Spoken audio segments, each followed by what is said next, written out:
Bonjour tout le monde. Bonjour, maître. Bon, ce sont des phrases, n'est-ce pas? Oui. Que nous allons lire un mot. Pour connaître un mot, pour apprendre le français, pour connaître les mots, il faut les connaître de deux façons. Connaître quoi? Connaître la nature du mot et la fonction, ce qu'elle fait dans la phrase.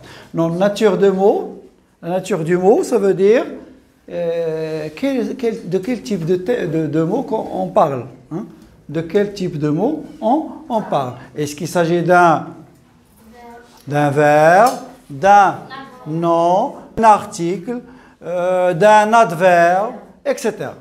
Et la fonction, ce qu'elle fait dans la phrase. Ça veut dire est-ce qu'il est sujet, est-ce qu'il est complément, etc. D'accord? Donc c'est ce que nous allons voir tout à l'heure. Je vous propose donc une leçon de grammaire pour connaître la nature et la fonction, que ce soit du mot ou que ce soit de la phrase. Bien. Premièrement, c'est ce qu'on appelle les constituants de la phrase. Donc, ils constituent les mots qui constituent une phrase. Ça veut dire qu'ils forment une phrase. Donc, c'est ce que veut dire les constituants de la phrase. Donc, nous avons déjà vu ça. J'ai déjà fait une vidéo qui parle des constituants de la phrase. Bien. Donc, une phrase peut se composer de plusieurs mots. D'un seul mot, parfois, ou de plusieurs mots. Qu'est-ce qu'il dit? Oui? Je suis libre ce soir. Bien, je suis libre ce soir. Donc, cette phrase se compose de quoi? D'un pronom. Donc, la nature du mot. Donc, il peut être un pronom. Que ce soit un pronom personnel ou un pronom relatif. Donc, pronom, que ce soit personnel ou relatif. Nous avons suis, prépare, être venu, être arrivé, être et à aider. Donc ce sont des verbes. Donc il peut être un verbe. Et comme vous le savez, verbe, premier groupe, deuxième groupe, troisième groupe, etc. Et verbe aussi, et régulier, que nous avons déjà vu. Ensuite, nous avons libre et malade. Donc, ce sont des adjectifs. Que ce soit adjectif attribut ou bien adjectif épithète. Nous avons déjà vu ça. Donc, il peut être un adjectif.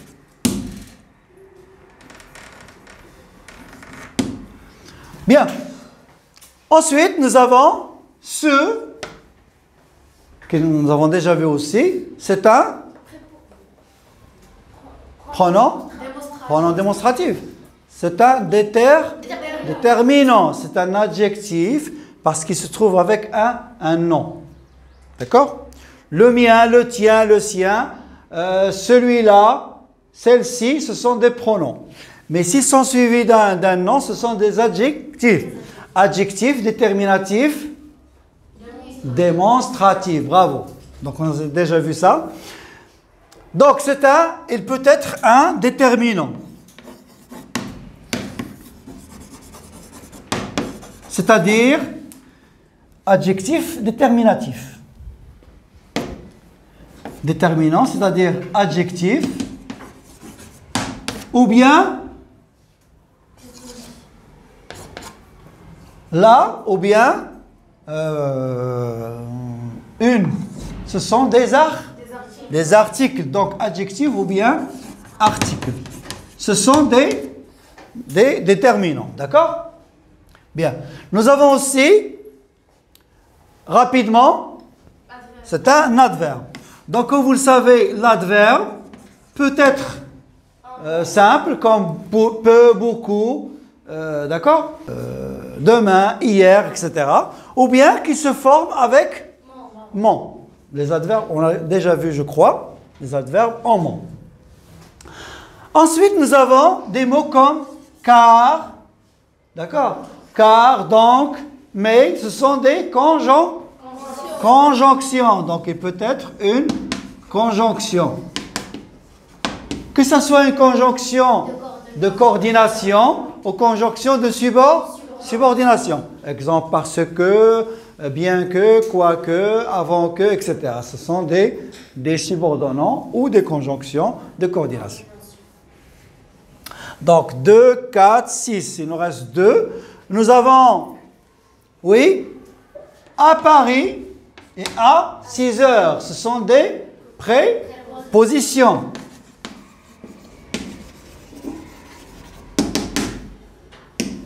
Ce sont des prépositions. Ce qui reste. Louis, c'est un pronom personnel. Bon, lui, pronom personnel. Je, la même chose. Le nom, on a déjà parlé de ça. Ah, le nom. Il reste le nom.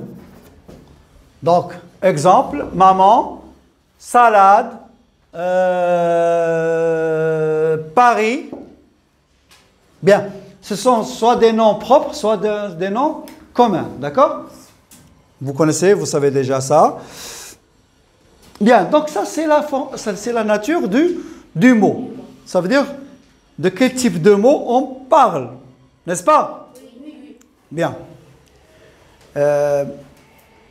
Tout à l'heure, nous avons dit, pour connaître un mot, il faut connaître sa nature et aussi sa fonction. Donc, c'est ce qu'il fait dans la phrase. Exemple, je ici, c'est quoi? C'est le sujet. Donc, la fonction, premièrement, la nature et deuxièmement, la fonction. Fonction, que ce soit du mot ou de la phrase.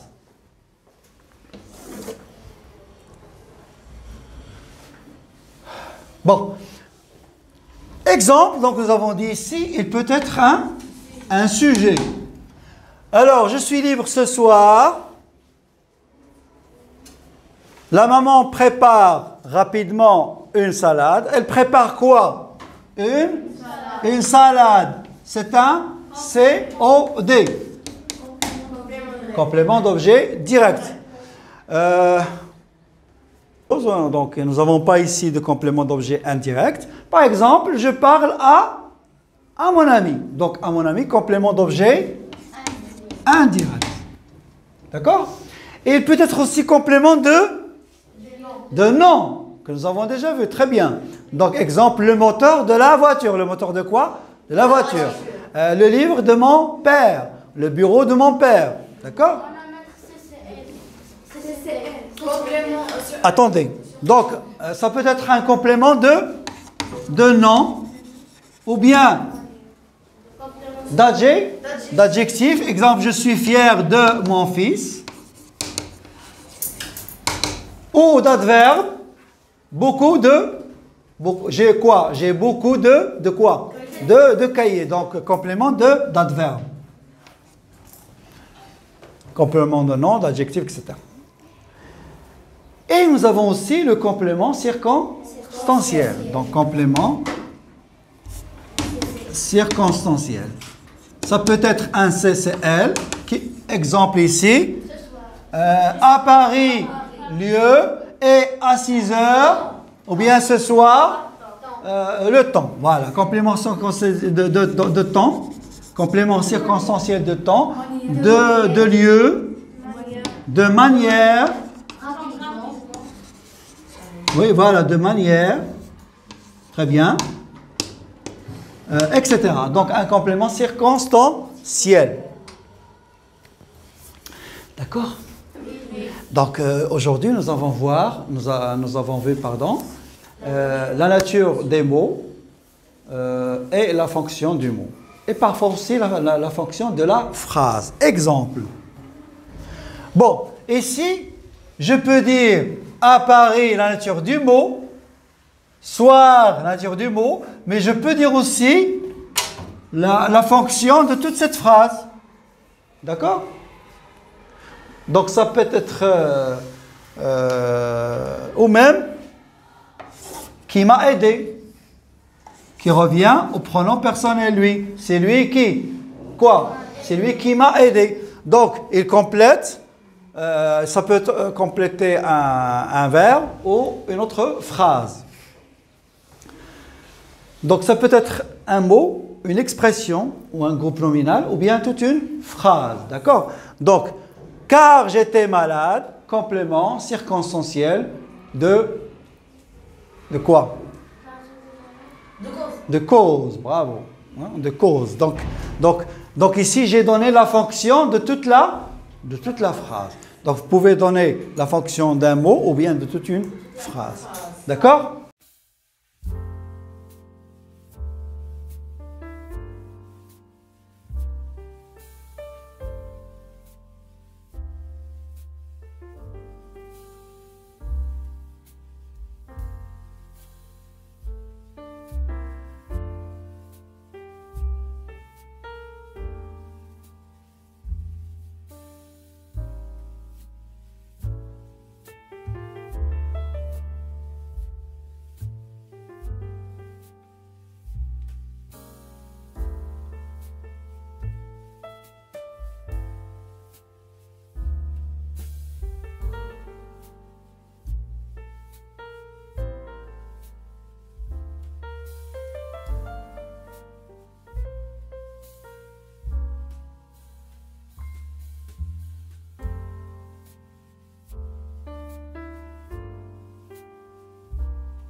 Est-ce que vous avez des remarques?